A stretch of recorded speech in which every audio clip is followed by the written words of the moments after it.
सूरदास जी कहते हैं, कबीरा कहे जब हम पैदा हुए तो जग हंसे हम रोए, और काम करके ऐसा कुछ जाओ कि हम हंसते मरे और रो रोए। जब हम पैदा होते हैं, जब किसी के घर में कोई बच्चा पैदा होता है तो बड़ी खुशी होती है। कोई कहता है, चाचा कहता है मेरे इसकी नाक मेरे नाक के जैसी। सुरेश भाई देखिए, ये नए बच्चों के लिए ये नसीहत है।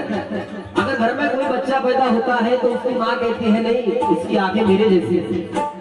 कोई चाचा कहता है नहीं इसके गाल मेरे जैसे। कोई घर में उसका बापू आता है नहीं इसका नाक मेरे जैसा है। लेकिन वही बच्चा बड़ा होकर अगर शरारत करता है, कोई बदमाशी करता है, तो वही लोग बच्चे ना जाने मालूम नहीं बदमाश किसके ऊपर हो है। मेरे भाइयों, बच्चों को ऐसा बनाओ कि लगना चाहिए नहीं सही में हम बाबा के औलाद, हम बुद्ध के अनुयायी। इसलिए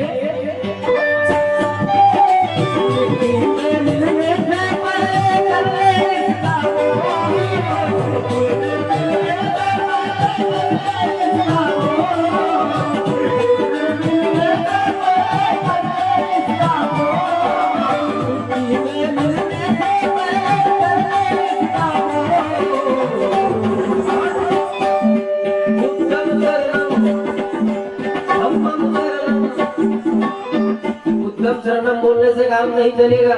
ब्रह्मचारी जी ध्यान दीजिए, बुद्धम शरणम संगम शरणम, संगम शरणम बोल से संगम शरणम।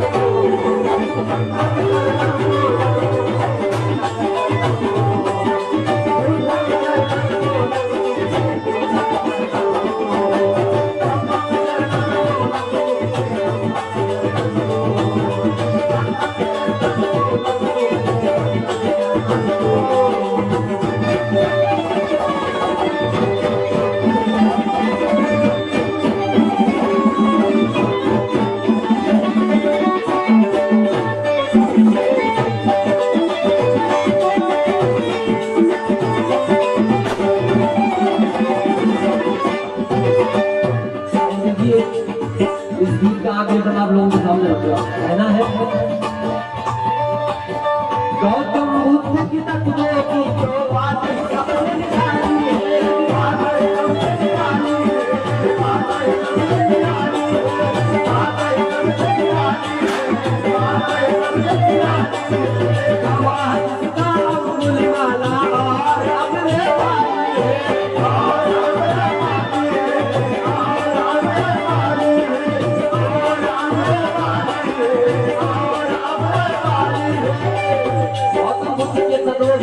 निकाली है, और इसमें मेरा अंगुलीमाल कहा है। जिन्होंने बुद्ध पढ़ा है, बुद्ध में अंगुलीमाल का बहुत बड़ा इतिहास है। एक अंगुलीमाल नाम का डाकू था जो रास्ते में आने जाने वाले मुसाफिरों की उंगलियां काट कर उसकी माला बना के पहनता था। लेकिन जब बुद्ध उनके सामने गए, बुद्ध एक ऐसा आखिरी व्यक्ति था जो उनके सामने जाकर जाते ही अंगुलीमाल उनकी उंगली काट के अपने गले में टंगा देते, उनकी माला पूरी हो जाती। लेकिन देखिए कुदरत का करिश्मा, सबसे लास्ट सबसे आखिरी तथागत बुद्ध उनके सामने गए और अंगुलीमाल कहे मुझे आपकी उंगली काटना है। तो बुद्ध बोले क्यों? नहीं बोले मैं ऐसा ही हूँ, मुझे आपकी उंगली काटना है। तो बुद्ध ने कहा, बोले मैं अपनी उंगली आपको खुशी से काटने दूंगा, बस आपको मेरा एक काम करना पड़ेगा। तो अंगुलीमाल बोले बताइए। मैं बहुत मगरूर हूँ, मैं कुछ भी कर सकता हूँ। अंगुलीमाल तो बुद्ध ने कहा, बोले जाइए और पेड़ से एक टहनी तोड़ के लाइए। तो अंगुलीमाल जंगल में गई है, कहिए इसमें कौन सी बड़ी बात है? तो बहुत आसान बात है, किसी भी पेड़ से टहनी तोड़ना, कोई भी चीज तोड़ना बहुत आसान है, ऐसा अंगुलीमाल का। अंगुलीमाल कहने गए और उन्होंने पेड़ की शाख ऐसे तोड़ी, डाल ऐसे तोड़ी और बुद्ध के पास में लाई। और फिर बुद्ध ने कहा, बोले अंगुलीमाल अब ये शाख जहाँ से तोड़ी है वहां जाके लगा दिया। तो अंगुलीमाल हैरान हो गए। अंगुलीमाल बोले ये कैसे हो सकता है? डाल तो मैंने तोड़ी है लेकिन मैं जोड़ कैसे सकता हूँ? तो बुद्ध ने कहा, बोले अंगुलीमाल जब तू जोड़ नहीं सकता तो तुझे तोड़ने का भी कोई अधिकार नहीं है। वैसे में आज इस देश में जो सत्ता की जो लालसा रखते हैं, गरीबों का खून जो चूसते हैं, ऐसे लोगों से मेरा कहना है, अगर तुम कुछ समाज को दे नहीं सकते तो समाज से लेने की तुम्हें कोई जरूरत नहीं है। क्योंकि देने वाले समाज में कुछ लाल पैदा होते हैं। वो क्या है ना सुरेश भाई, मुझे गाना जमता ही नहीं कि देने वाले समाज में कुछ लाल पैदा होते हैं। जितने भी मेरे नौजवान भाई हैं सभी लोग ध्यान से सुने, मेरी माता बहनें भी सुने। 50% आरक्षण महिलाओं को बाबा साहब ने दिया है, इसलिए महिलाएं आज बैठी है। नहीं तो महिलाओं का काम था चूल्हा जलाना, बच्चे संभालना, लेकिन आज बाबा साहब की पुण्याई है, चाहे कुछ लोग माने या ना माने। लेकिन देने वाले समाज में कुछ लाल पैदा होते हैं। अभी हमारे साहब ने कहा, बोले बहुत से लोगों ने चंदा दिया है, तथागत की छाया उनके ऊपर रहे कि देने वाले समाज में कुछ लाल पैदा होते हैं और खाने वाले समाज में कुछ दलाल पैदा होते हैं। देने वाले समाज को कुछ लाल पैदा होते हैं और खाने वाले समाज का कुछ दलाल पैदा होते हैं। तो इसे दलालों से मेरा कहना है, अभी वक्त है, अभी सुधर जाओ, लेकिन आने वाली पीढ़ी तुम्हें बख्शेगी नहीं। क्योंकि गौतम बुद्ध की तत्वों की तो बात ही सबसे निराली है।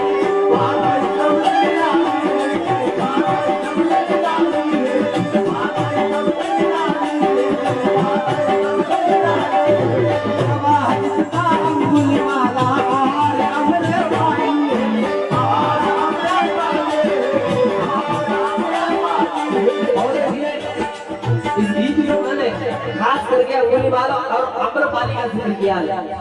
जिन्होंने बुद्ध पढ़ा है उन्हें आम्रपाली भी याद होगी कौन है। मैं 4 लाइन में बताना चाहूंगा। एक आम्रपाली ऐसी थी, देखिए कोई गायक इतना पेट से बाबा साहब नहीं गाता। मैं शुरू से बोलता हूँ, मैं पैसे के लिए नहीं गाता और मुझे कोई तानसेन से औलाद नहीं, मैं इसलिए भी नहीं गाता। मैं किसी सलमान खान का भक्त नहीं हूँ, किसी सलमान खान ऐश्वर्या राय का भक्त नहीं हूँ। मैं मेरे बाबा साहब का भक्त हूँ, मेरे बुद्ध का अनुयायी हूँ और मेरे समाज का चाहने वाला। इसलिए मुझे पैसे की लालसा नहीं है, मुझे शौहरत और दौलत की लालसा नहीं है। बस इतनी बात दिल में कहती है कि जिस बाप का खाते हैं आज उसी बाप को कुछ लोग खराब हो गए, तो ऐसे हराम लोगों को मुझे रास्ते पे लाना है। बस यही मेरा मिशन है। क्योंकि और मेरे नौजवान भाइयों ये शेर सुनिए, बंटू भाई, अब भी तुम्हारा खून न खोला तो खून नहीं हो पानी है। अब भी तुम्हारा खून न खोला तो खून नहीं हो पानी है, और जो भिंजी के काम ना आए वो बेकार जवानी है।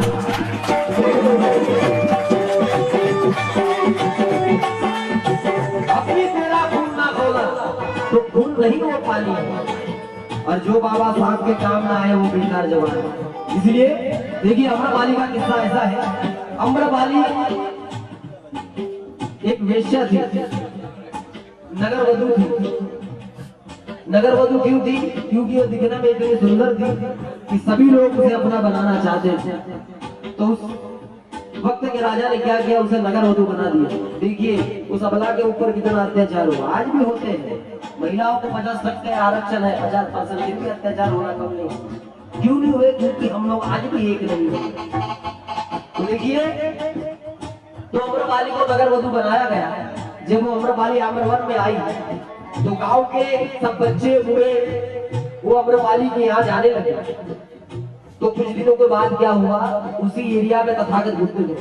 तो कुछ दिनों के बाद वो अम्रपाली के यहाँ कुछ लोगों का आना जाना कम हो गया। तो अम्रपाली ने अपने एक सहेली से पूछा, बोले क्या हुआ, आजकल अपने यहाँ लोग आते क्यों? तो सखी ने, अम्रपाली के सखी ने कहा, बोले अम्रपाली, हमारे नगर में एक मुनि आए हैं जिनका नाम है बुद्ध, और उन बुद्ध की वाणी इतनी मधुर है और दिखने में इतने सुंदर है कि लोग उनके तरफ मोहित हो जाते हैं, उनके वाणी में घुस जाते हैं। तो इसलिए वो हमारे यहाँ नहीं आते। तो अम्रपाली जो दिखने में बहुत खूबसूरत थी, वो अपने हुस्न पे गुरूर करती है और कहती है मैं उस बुद्ध को झुका के रहूं। तो एक दिन वो अम्रपाली बुद्ध को पूछती है कि आप अपने भिक्षु संघ को लेके हमारे यहाँ भोजन के लिए आई है। तो देखिए बुद्ध, देखिए बुद्ध उस वैश्य के यहाँ, उस नगर वधू के यहाँ भोजन के लिए गए। तो उसने अपने हुस्न का गुरूर उन्हें बताया। बुद्ध ने पहचान लिया ये इसमें इसके दिल में क्या है। तो बुद्ध ने उसे कहा बोले अम्रपाली आप एक आम लेके आओ, क्योंकि आप आम्रवन में रहती हो तो आप एक आम लेके आओ। तो आम लेके आई अम्रपाली, और बुद्ध ने कहा बोले अम्रपाली ये आम आप रखिए, ऐसे ही रखिए, मैं जैसा दे रहा हूँ आप वैसे रखिए, आप मुझे दे दीजिएगा। तो अम्रपाली बोले इसमें क्या बड़ी बात है, मैं तो रख लूंगी, मैं आप जब मांगे तो मैं दे दूंगा। तो कुछ दिन के बाद बुद्ध फिर गए और बुद्ध ने कहा बोले अम्रपाली मैंने जो आम आपको रखने के लिए दिया था वो मुझे दे दीजिए। तो अम्रपाली ने जब वो आम देखा तो तब वो आम सड़ चुका था, गल चुका था, खराब हो चुका था। तो बुद्ध ने फिर उन्हें समझाया, बोले अम्रपाली ये जीवन नश्वर है, ये शरीर नश्वर है, ये शरीर नश्वर है, मिट्टी में मिल जाना है, तो इसके ऊपर क्या गुरूर करना। ये आम मैंने तुम्हें रखने के लिए नहीं, तुम्हारे यादों का उदाहरण देने के लिए दिया। तो मेरे माता बहनों से मेरा यही कहना है कि बनना है तो कुछ ऐसा बनो, कलेक्टर बनो, मिनिस्टर बनो, प्राइम मिनिस्टर बनो। आज नरेंद्र मोदी जी क्या काम करते थे, कौन सी स्थिति में जीते थे, ये मुझे बताने की जरूरत नहीं है। आज इस गुजरात का बच्चा उन्हें जानता है, लेकिन फिर भी वो पंतप्रधान बने, किसकी बदौलत, किसकी बदौलत?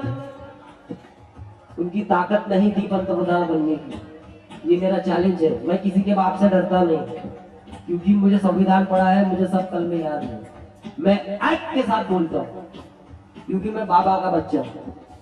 नरेंद्र मोदी साहब पंतप्रधान नहीं बन सकते थे, मेरे बाबा साहब ने अगर उन्हें आरक्षण दिया नहीं रहता, रिजर्वेशन दिया नहीं रहता, तो आगे पंतप्रधान नहीं बन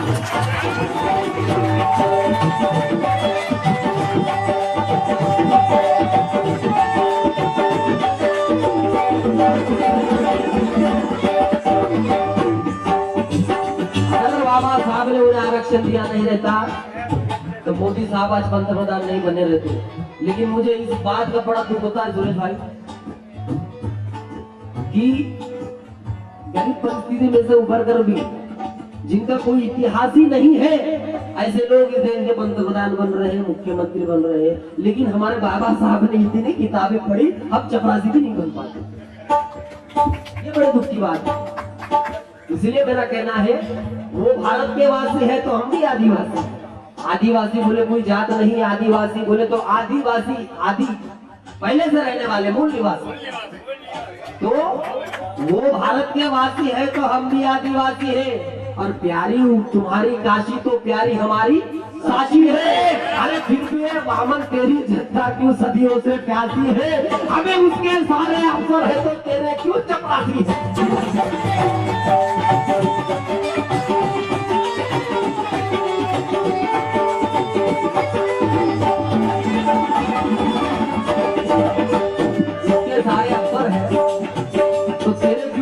है, लेकिन भैया मैं गुजराती तो बहुत कुछ जानता नहीं, लेकिन मैंने कोशिश की है। तो अगर कुछ भूल चूक हो जाए तो आप मुझे अपना बच्चा समझ के माफ कर दीजिएगा। और ये शेर ऐसा दे रहा हूँ सुरेश भाई, ईमान से जितने भी बाबा साहब के बच्चे होंगे, अगर बाबा का खून सही में आप लोगों के रगों में होगा तो जगह संभाल नहीं पाएगा, ऐसा शेर होगा। कहना है कि गौतम ना चरणे वंदन करू चूहू तेन बार, गौतम ना चरणे वंदन करू चूहू तेन बार, बुद्धाय महापुरुषों ने वंदन करू छू तेन बार, जय भीम वाड़ा मरे तो जय भीम करू छू तेन बार। अरे जो जय भीम वाड़ा थईने जो जय भीम ना करे एना मोय ऊपर थूकू छू तेन बार।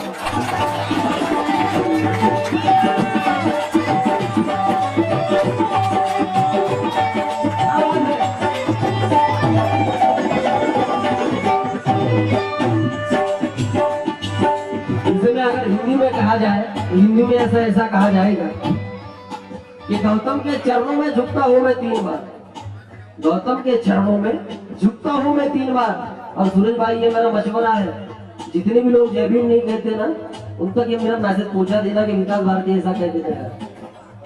कसम भगवान गौतम की दूसरे दिन से जय भीम बोलना चालू कर दो। ये मेरा ट्रीटमेंट है, क्योंकि हमारा बाप ऐसा डॉक्टर था जिन्हें मनवादियों का सड़ा हुआ जला हुआ भेजा बाहर निकाल कर फेंक दिया।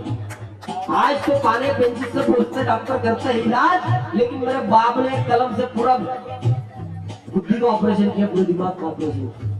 इसलिए मेरा कहना है उनको मेरा मैसेज पहुंचा दीजिए। गौतम के चरणों में झुकता हूं मैं 3 बार, सभी महापुरुषों को वंदन करता हूँ मैं 3 बार। कोई जय भीम वाला मिले तो जय भीम करता हूँ हर बार, और जो जय भीम वाला होकर भी जय भीम ना करे उसके मुंह पे थूकता हूँ मैं 3 बार।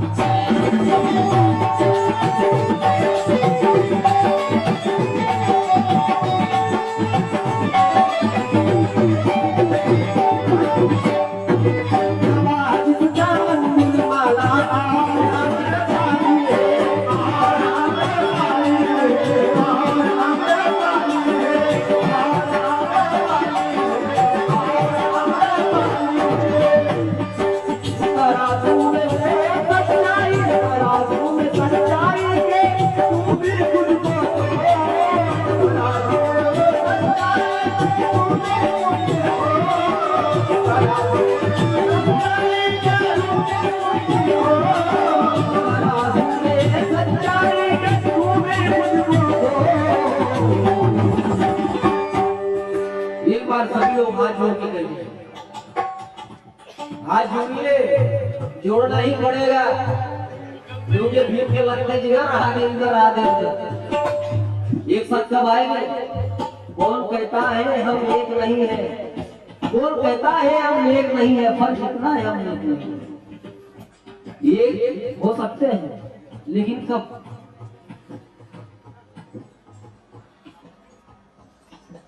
इस जीवन के मेरी